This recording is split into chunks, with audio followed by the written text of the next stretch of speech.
everybody. To those of you that watch the stories, you've all been there from the beginning, some of you guys. So it's been a beautiful journey. And thank you for being here, watching it evolve. Excellent Remodeling started in 2017.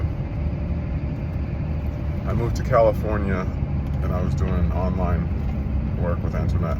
We were doing e-commerce and coaching for entrepreneurs, teaching people how to make money on the internet. And she would always show people my work from Florida, where we lived before coming to California. I'm originally from Massachusetts. I did carpentry there. I grew up in a carpenter's household. My dad built my house. My grandfather's a carpenter. Went to trade school. So for freshman, sophomore year, I was in the shop for 2 weeks. Then I go to academics for 2 weeks. And then sophomore year, about halfway through, I started working in the field. So I'm 14 years old, working in the remodeling industry in Cape Cod, Massachusetts, on $1 million houses at 14. So 14, 15, 16, 17, 18, 19, that's 6 years, I moved to Colorado. I learned the plumbing industry. So I spent 3 years in Colorado, apprentice plumber, had a card, had my own truck from a company. They're the second biggest plumbing company in Summit County, Colorado at the time. We were doing houses upwards of $8 million, $10 million. This was in the 2000s. So I did a house with 8 bathrooms in it before. I've done multiple houses with 2 kitchens. I've been in some things that people wouldn't even imagine. I've been in houses where every window in the whole house was stained glass, and every window looked like a museum, like from Night at the Museum. Stuffed animals. I mean, I've been in wine cellars. I've been in ammunition rooms. I've seen more money than I saw a safe one time. I'm not gonna tell the whole story, but it would be the amount of money to fill a trunk of a car, cash. I've seen a lot of things. I've worked in houses that were so old, they had the logs as the floor joists. I've seen houses with rocks, stones, and beer bottles in the foundations. I've been through a lot.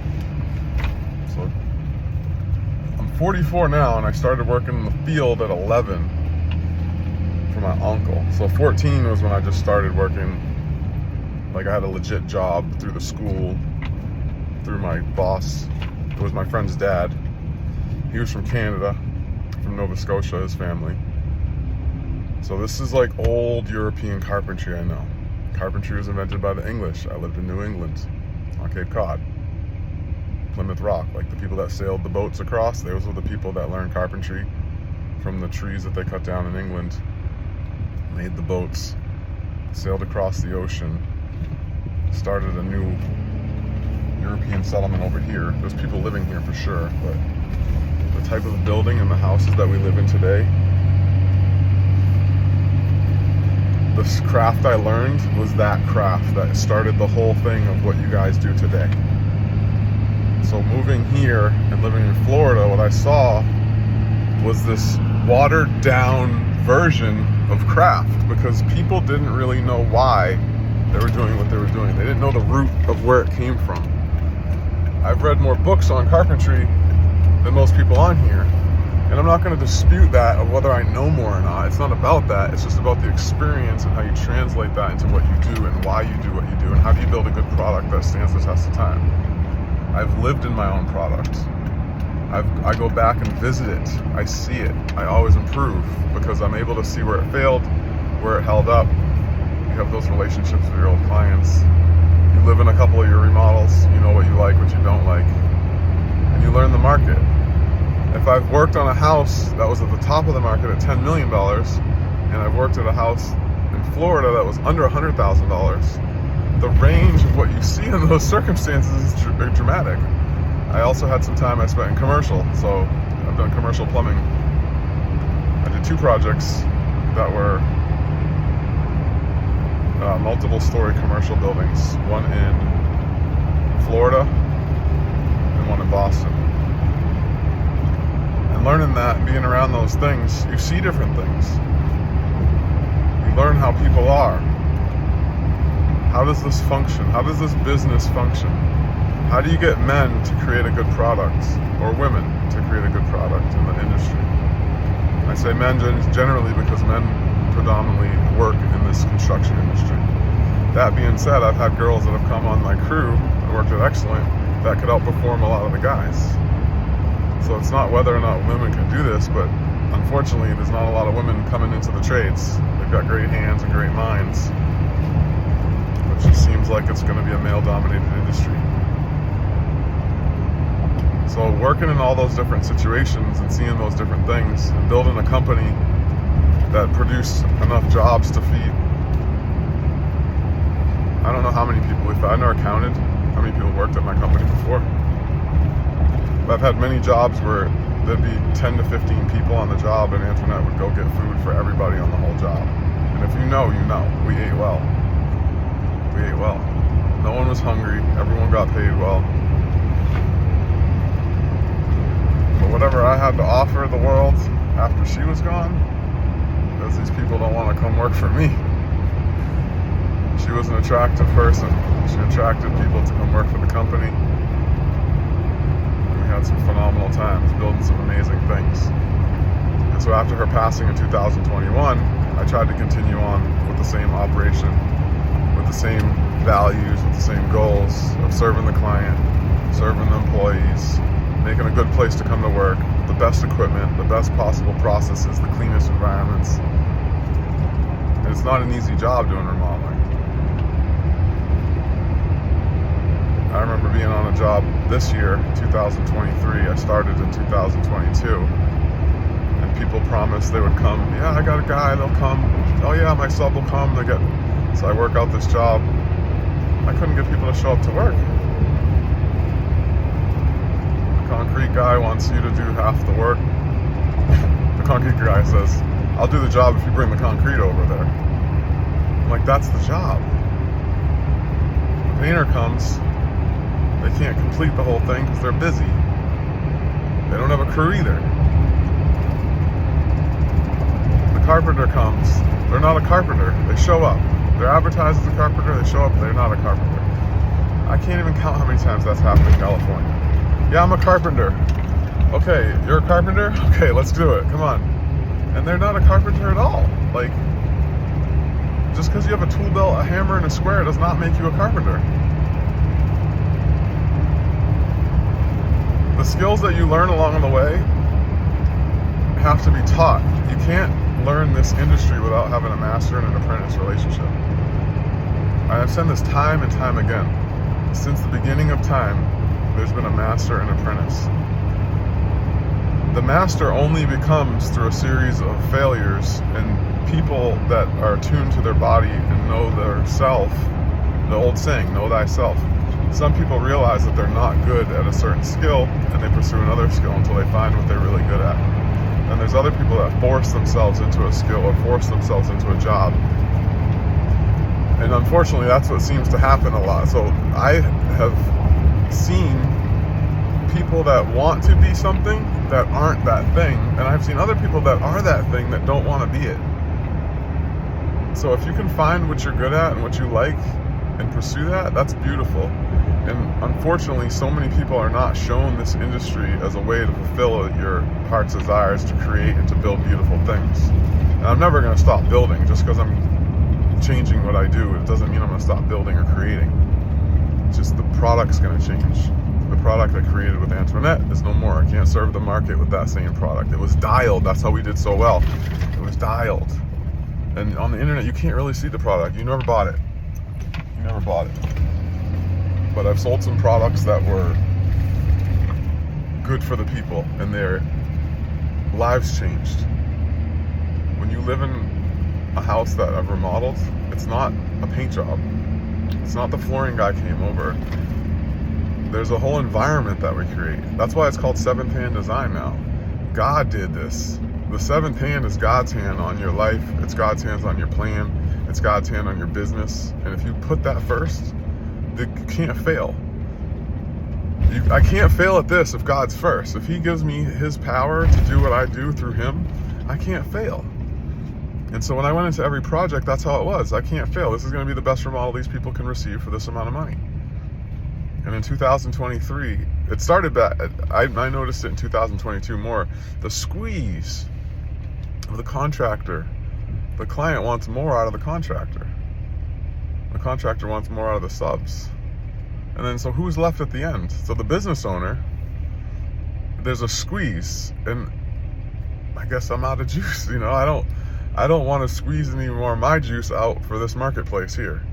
What this marketplace is willing to pay for the product that I was selling, at this time, I'm not willing to trade my services for that.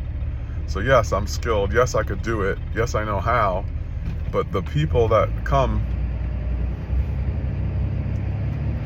and ask don't understand what market we live in. Not everything is equal. So you all know about California politics. It spreads to other parts of this whole society where people think everyone's the same. And that's not the way it is. No one's equal in their work. No one. That's why there's pay scales. That's why there's different jobs. You may be equal in love and your ability to have a great life, but in the ability of what you produce, there's rankings, there's scorecards, there's games with points for a reason, so people can keep score. And this is a production-based business. And the production that people think they can get away with and receive that amount of exchange for money, it doesn't line up. So as the contractor and as the business owner, we need people that can produce at the end of the day. You can't just show up and take space. I watched some of the job descriptions, job applications out here in the marketplace, and they're looking for people to come fill a space and fill a void in that room. We're in the industry of remodeling and construction. We need producers. We need people that can take their mental energy and turn it into a product where someone else can use it, look at it, hold it, see it. It's a thing. So the stack of wood becomes the house. It's just a bunch of boards, nails, and screws. But to the client, it's their home. It's a different emotional attachment. They're going to live in this place and they're going to create memories. And as the contractor, our first job is to learn how to take those boards and screws and efficiently construct them in a manner where people can build those memories. It's not about how much per square foot. It's not about how cheap can you do this for? Can you do it for this price? There's an exchange of energy here. It takes money to run a construction company. So when people think they're gonna talk you down on the price, there's no exchange there. You're trying to steal from one another. The customer that squeezes the contractor is trying to steal their energy, their knowledge, and their willpower. The contractor is gonna give the product. That's just the way the market works. It's like the guy that sells the pizza. They're gonna keep selling pizza. They're gonna keep selling pizza. But there's a point where the guy selling pizza isn't going to put as many pepperonis on because it gets expensive. And so that's what happens in construction. You got people that are going to do it cheaper, but they can't put as many pepperoni on. They can't use the good sauce. They can't use the good organic cheese. So don't think your pepperoni pizza from Little John's is going to be as good as the one you get from that Italian restaurant in your town where the guy's uncle and auntie brought the tomato seeds from Italy and they still grow them in their backyard. Don't think it's going to be the same, because that's where people are in this world right now. They think, oh, I'm just going to get a product over here and it's going to be the same. It's not. Get clear on that. And the story that keeps, I don't know if it's a story or an attitude that people think it's just a paint job or it's just a job. It's not the same. It's not the same. Get clear on that. There's a reason why some people drive a Hyundai and some people drive a Rolls Royce. There's a big difference. And not everyone needs the Rolls Royce and not everyone needs the Hyundai, but there's a place for everybody. So it's been beautiful to be able to serve and build that product. We sold kitchens, mainly bathrooms sometimes, but kitchens was our thing that was popping. Come in with a complete service. So I still sell kitchens now, but just the cabinets. And now that might end because, you know, it's a kitchen weighs, I don't know, 5,000 pounds. Like tile, countertops, counters, cabinets. Where's the people to move all this stuff? Where are they? Where is all the people that want to work? If I spoke Spanish, I'd be in a different boat, for sure. My girl Andrea speaks Spanish. So we thought that would solve some of the problems of finding people to work. Nah, that didn't fix it either. So I can't run this thing by myself. Been here 7 years looking for subs. I never gave up. I still have faith there's people out there that do good work. But this thing's coming to an end. So I'm gonna make a package deal. Someone's gonna get a phenomenal deal. I'm gonna put the truck, there's 2 trailers, all the festival, all the remodeling tools. I'm gonna put it together as a package. And someone's gonna get a smoking deal. And if not, if no one wants it, I don't know. I'll sit on it, I'll do whatever. I'm a business owner. I'm not a carpenter, guys. So many people are like, move here, move there. This is a business decision. I don't want to be 60 looking for people to work still. Looking for people that want to learn this trade. I know secrets. There's guys on here right now that we're the secret holders of the world. There's old secrets about how these buildings stand up and about how they work. People aren't going to stop living in houses. So there's always going to be people who need to fix them. And I'll be here. I'll still teach. I'll still give back to the community. I'll help on the business side, help people with their businesses, help people become more. I moved here with $1,000. We made $1 million in less than 5 years. I can teach anyone how to do that. It's not that hard. After you've done it, I've had construction businesses in 3 states. Florida, before here. That wasn't construction like it is here. I had a how was that business different than this one? That business was different than this one because I was plugged in with one long-term client. And I've had that relationship here, but over there I worked for a guy that was liquid. He had a lot of properties and a lot of investments, and it allowed me to grow inside of his corporation. So I handled all the construction. I was 28 or 27, and I did a 4,000 square foot house. My life changed. The guy would wire me money into an account. He would live wherever. He would be all over the world. That was crazy. There's a ship called the World. Look it up.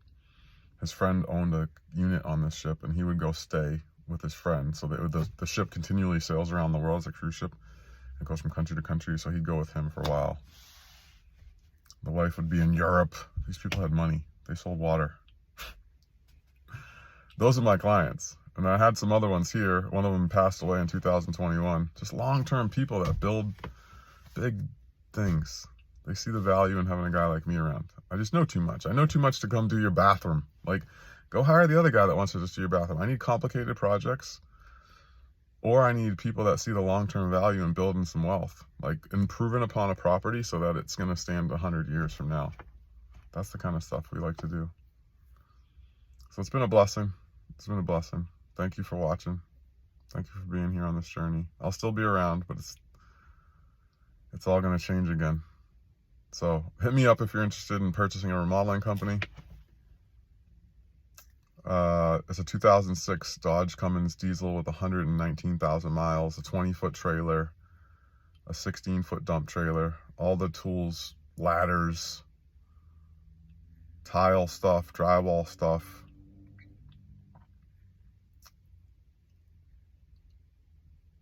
And then there's a lot of Festool. So it's a deal for someone that's going to be in high-end remodeling. A lot of you guys want Festool, but you're too afraid to buy it. It puts out a better product, so I don't know what you're afraid of. If you don't want the best, you're never going to get the best if you don't spend the best. So dream big. Go bigger today than you've been. Bless up.